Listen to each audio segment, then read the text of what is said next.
अस्सलाम वालेकुम। आज जो हम करेंगे वो चैप्टर नंबर 3 जो कि आपके पास है बायोडाइवर्सिटी। ठीक है, बायोडाइवर्सिटी की एक्सरसाइज को हम डिस्कस करते हैं। मैंने अपने लास्ट लेक्चर में आपको सारे चैप्टर नंबर 1 से चैप्टर नंबर 9 तक के सारे एमसीक्यू सॉल्व करके दिए थे और उसके बाद चैप्टर नंबर 1 की एक्सरसाइज हमने सॉल्व की, फिर चैप्टर नंबर 2 की। तो आज हम चैप्टर नंबर 3 की एक्सरसाइज को डिस्कस करते हैं। ठीक है, तो सबसे पहले जो उसका क्वेश्चन बी है, write short answers to the following questions. Number 1 question है, how does deforestation lead to desertification. कहते हैं कि कैसे जंगलात की कटाई, डिफॉरेस्टेशन कहते हैं जंगलात की कटाई को। ठीक है, जंगलात की कटाई कैसे आपको डेजर्टिफिकेशन या मीन सहरा की तरफ लेके जा रही है। जितने आप दरख्तों की कटिंग करते जाएंगे डेफिनेटली वहाँ का जो एरिया है वो आपके पास सहराई एरिया होना स्टार्ट हो जाएगा। मीन सहरा वो एरिया होता है जहाँ पर आपके पास प्लांट्स, एनिमल, ये जो जितने भी ऑर्गेनिजम्स हैं उनकी जो तादाद होती है वो बहुत कम होती है। ठीक है, सो द आंसर, हम सबसे पहले डेजर्टिफिकेशन को डिफाइन करेंगे कि डेजर्टिफिकेशन होता क्या है। The process of formation of deserts is known as desertification. अगर हम बात करें कि वो वाला प्रोसेस जो आपके पास डेजर्ट्स की फॉर्मेशन करता है उसको हम डेजर्टिफिकेशन कहते हैं, या और the conversion of mesic earth surface to the desert is called desertification. या तो एक डेफिनेशन इसकी वो हो सकती है या दूसरी आप ये कह सकते हैं कि कन्वर्जन होना मीजिक अर्थ। मीजिक अर्थ वो वाली अर्थ होती है जो मिड पॉइंट में पाई जाती है। ठीक है, जो ना ज़्यादा जिसमें वाटर हो ना बहुत ही ज़्यादा जिसके अंदर ड्राइनेस हो। मीन कि जो आपके पास नॉर्मल अर्थ होती है, ठीक है, जिसमें आपके पास वाटर का के मॉइस्चर भी मौजूद हो और साथ आपके पास वहाँ वो वाली जो अर्थ है वो ज़्यादा ड्राई भी ना हो, उसको कहते हैं मीजिक अर्थ। तो कहते हैं the conversion of mesic earth, mesic earth का कन्वर्ट हो जाना डेजर्ट्स में जो हो उसको कहते हैं डेजर्टिफिकेशन। ठीक है, अब नेक्स्ट आपके पास है कि वजूहात क्या होती हैं आपके पास डेजर्टिफिकेशन होने की। ठीक है, कैसे आपके पास डेजर्ट्स की फॉर्मेशन होती है। जनरली डिफॉरेस्टेशन, सबसे पहला तो पॉइंट है आपके पास, generally deforestation lead to desertification.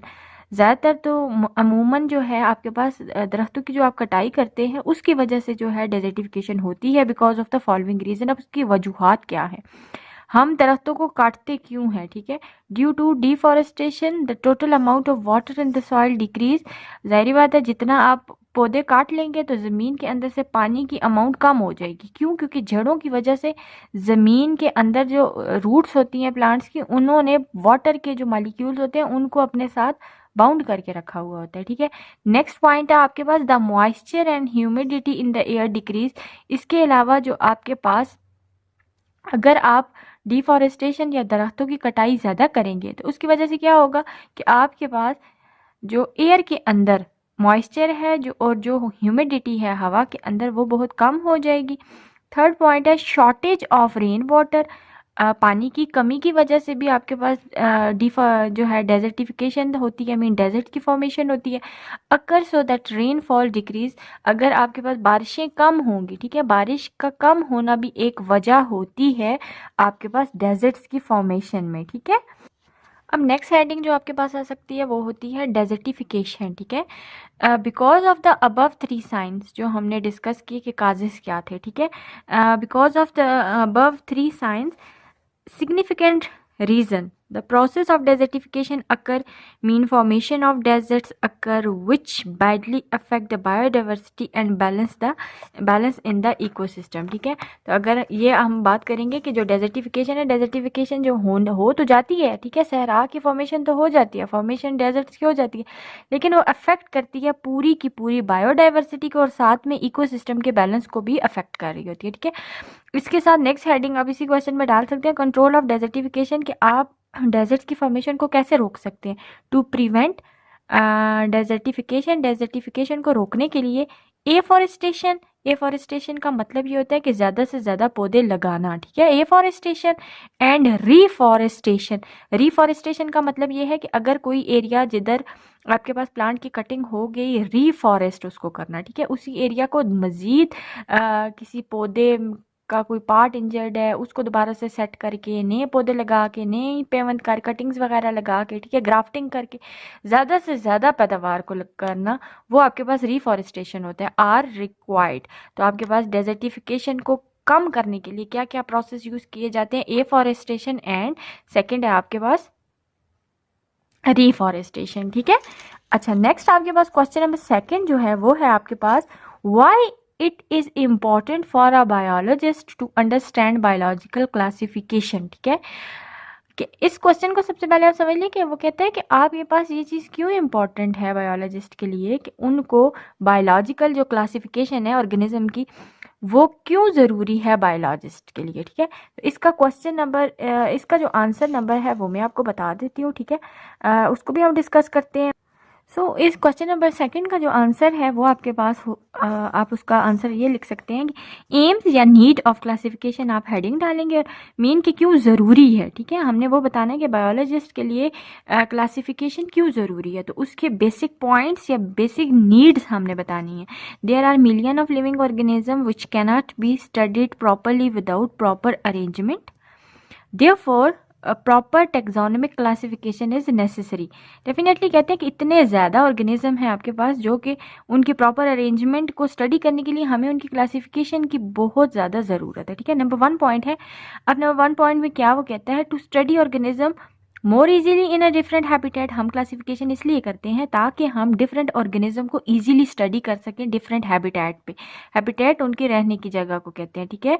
To study different geographical region concern with the distribution of living organism. इसी के साथ साथ हम लिविंग ऑर्गेनिज्म किस तरह डिस्ट्रीब्यूट हुए हैं उसके अकॉर्डिंग हम जियोग्राफिकली रीजन्स के बारे में डिफरेंट डिस्कस कर सकते हैं कि हर एरिया के प्लांट, हर एरिया के एनिमल्स जो होते हैं वो डिफरेंट होते हैं, ठीक है। ठंडे इलाके के जो अगर हम बात करें वो और होंगे एज़ कम्पेयर टू मैदानी इलाके के, और मैदानी इलाके के साथ अगर कंपेयर करें तो डेजर्ट्स के जो एरिया होते हैं वहाँ की ऑर्गेनाइजेशन या ऑर्गेनिजम्स जो होते हैं टोटली डिफरेंट होते हैं, ठीक है। थर्ड पॉइंट है, to study economically important of the organism plants that may be use for wood, medicine, timber, fuel, transport, food.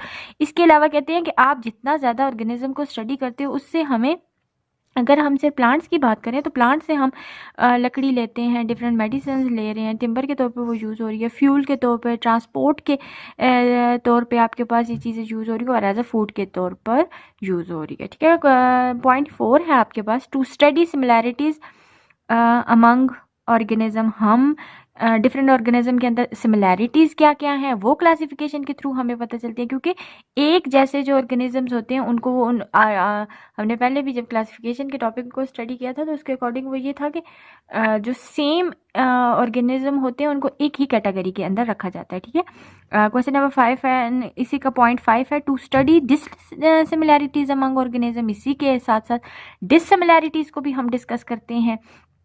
6 point है आपके पास, to study ancestry of the different organism. Ancestry का मतलब ये है कि उनके आबाव अजदाद कौन से थे, ठीक है। तो क्लासिफिकेशन जब किसी भी ऑर्गेनिज्म की जाती है तो उससे पहले उसका बैकग्राउंड देखा जाता है कि आया वो प्लांट किन किन पुराने प्लांट्स के साथ रिजेंबल करते हैं। 7 है, to study endangered and extinct species. इसके साथ साथ इंडेंजर्ड का मतलब है जो खतरे पे हैं, ठीक है, जो मज़ीद फ्यूचर में जिनके ख़त्म होने का ख़तरा है, और एक्सटिंक्ट का मतलब होता है जो ऑलरेडी ख़त्म हो चुके हैं, ठीक है।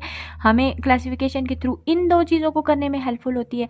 पॉइंट 8 है आपके पास, to provide a idea about the sequence of evolution are organism for simple to complex. और इसके साथ साथ हमें इस आइडिया के बारे में भी सीक्वेंस के बारे में पता चलता है कि कैसे एक ऑर्गेनिज्म सिंपल से कॉम्प्लेक्स ऑर्गेनाइजेशन को शो कर रहा है। 9 पॉइंट है आपके पास, to name and place the organism in a proper group.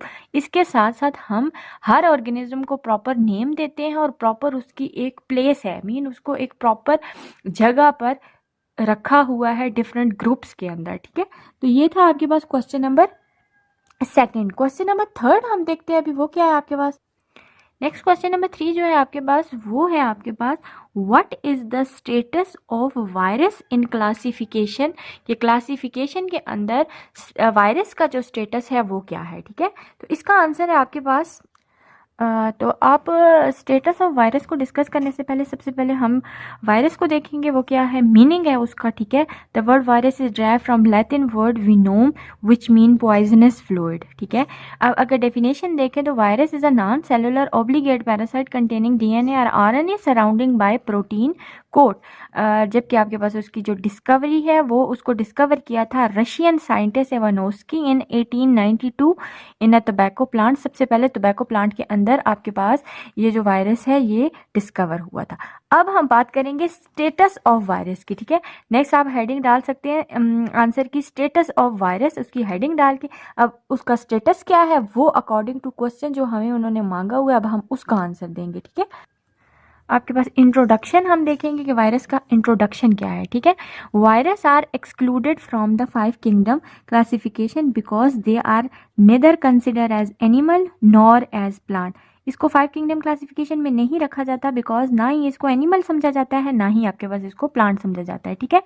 From a evolutionary point of the view they are considered to be the border line of the living and the non living things because they possesses both living and the non living character. लेकिन कहते हैं according to अगर हम इसको evolutionary history के according देखें तो इसको बॉर्डर लाइन पे रखा जाता है, मीन मिड में रखा जाता है, ना तो इसको लिविंग कह रहे हैं ना इसको नॉन लिविंग कह रहे हैं। अब वो कहते हैं कि कुछ कैरेक्टर इसके लिविंग भी हैं और कुछ कैरेक्टर इसके नॉन लिविंग भी हैं। अब हम उसके स्टेटस की बात कर रहे हैं तो सबसे पहले हम उसके लिविंग कैरेक्टर्स को डिस्कस करते हैं। दे पोजेस डीएनए और आरएनए बट नेवर बोथ। इसमें या डीएनए होगा या आरएनए होगा, एट अ टाइम दोनों नहीं पाए जाते, ठीक है। They have the ability to grow and reproduce करना और साथ में ग्रो करना लिविंग ऑर्गेनिज्म की जो है वो कैरेक्टर होता है, ठीक है। दे कैन इन्फेक्ट, ये इन्फेक्ट करता है, डिजीज कॉज करता है, cause disease other living organism. They can produce mutation भी इसके अंदर होती है, मीन चेंज भी आता है इसके डीएनए के स्ट्रक्चर के अंदर। They can show genetic recombination, ये जीनेटिक रिकम्बिनेशन को भी शो करता है और इसके साथ साथ दे शो इरेटेबिलिटी, और ये इरिटेशन भी इसके अंदर होती है, ठीक है। किसी भी फॉरेन पार्टिकल की प्रेजेंस के अंदर ये इरेटेबिलिटी को शो करेगा। जबकि नॉन लिविंग कैरेक्टर्स या नॉन लिविंग स्टेटस अगर हम वायरस का डिस्कस करें तो उसके अकॉर्डिंग क्या है, they have no cellular organisation, ये प्रॉपर एक सेल इसका नहीं होता, ठीक है। They do not show respiration और एक्सक्रीशन, इसके अंदर ना तो रेस्पायरेशन होती है ना एक्सक्रीशन होती है। दे कैन बी क्रिस्टलाइज्ड, ये क्रिस्टल्स की फॉर्म में होता है, ठीक है। They have no cytoplasm membrane और मेटाबॉलिज्म, इसके अंदर कोई साइटोप्लाज्म नहीं होता, ना ही इसकी कोई मेम्ब्रेन होती है या ना ही इसके अंदर कोई मेटाबॉलिज्म का प्रोसेस होता है। Virus do not grow without the host cell, और होस्ट सेल के बगैर वायरस जो है वो आपके पास ग्रो ही नहीं कर सकता। दे can B store for a long time without any loss of the reproductive ability, जबकि कहते हैं ये कई टाइम तक हम इसको स्टोर कर सकते हैं कि विदाउट एनी लॉस ऑफ, उसके बावजूद इसके अंदर ये इस चीज़ का लॉस नहीं होता, रिप्रोडक्टिव एबिलिटी इसकी ख़त्म नहीं होती। जैसे ही इसको होस्ट मिलता है, ठीक है, लिविंग ऑर्गेनिज्म के ऊपर ये रहता है, ठीक है, और उसके अंदर काजेस करता है डिफरेंट डिजीजेस को। तो जैसे ही इसको अपना होस्ट मिलता है ये होस्ट के अंदर दोबारा से रिप्रोड्यूस होना स्टार्ट हो जाता है। सो ये था क्वेश्चन नंबर 3 आपके पास स्टेटस ऑफ वायरस, ठीक है। क्वेश्चन नंबर 4 है आपके पास, how you can differentiate between kingdom Monera and kingdom Protista. तो इसका आंसर जो है आपकी बुक में मौजूद है, ठीक है। तो मैं आपको बताती हूँ, बुक का पेज नंबर है आपके पास, पेज नंबर है आपके पास 44 एंड 45। 44 पे आपके पास किंगडम मोनेरा डिस्कस किया हुआ है और 45 के ऊपर आपके पास जो किंगडम प्रोटिस्टा है। सो आप पहले किंगडम मोनेरा के सारे कैरेक्टर लिख सकते हैं, ठीक है, और उसके बाद नेक्स्ट आप जो हेडिंग डाल के वो है आपके पास किंगडम प्रोटिस्टा, तो आप उसके साथ सारे के सारे किंगडम प्रोटिस्टा के जो ये कैरेक्टर्स इन्होंने दिए हुए हैं ये आप लिख सकते हैं। तो ये था आपके पास क्वेश्चन नंबर 4। जबकि आपके पास नेक्स्ट क्वेश्चन है क्वेश्चन नंबर 5। क्वेश्चन नंबर 5 है आपके पास, list down the endangered species of Pakistan and what are the reason behind their population decrease. कहते हैं कि इंडेंजर्ड स्पीशीज़ जो पाकिस्तान के अंदर हैं उनको लिस्ट डाउन करें, उनके नाम लिखें और उनके ख़त्म होने के पीछे या उनकी पॉपुलेशन के डिक्रीज़ होने के पीछे क्या क्या वजूहात हैं, ठीक है। इस क्वेश्चन का आंसर है आपके पास, सबसे पहले आप इंडेंजर्ड स्पीशीज़ को डिस्कस करेंगे। उसकी डेफिनेशन क्या है, the reduction in the population of some species of the plant and animal to a danger level is called endangered species. कि एक किसी भी प्लांट या एनिमल की कैटेगरी या स्पीशीज़ जो हैं जो कि वो डेंजर लेवल पे हैं, कि उनके ख़त्म होने का लेवल आ गया है, उसको हम इंडेंजर्ड स्पीशी बोलेंगे, ठीक है। नेक्स्ट आपके पास होती है थ्रेटन स्पीशीज़, जिनको थ्रेड मिल चुका होता है कि वो भी मज़ीद ख़त्म हो जाएंगी।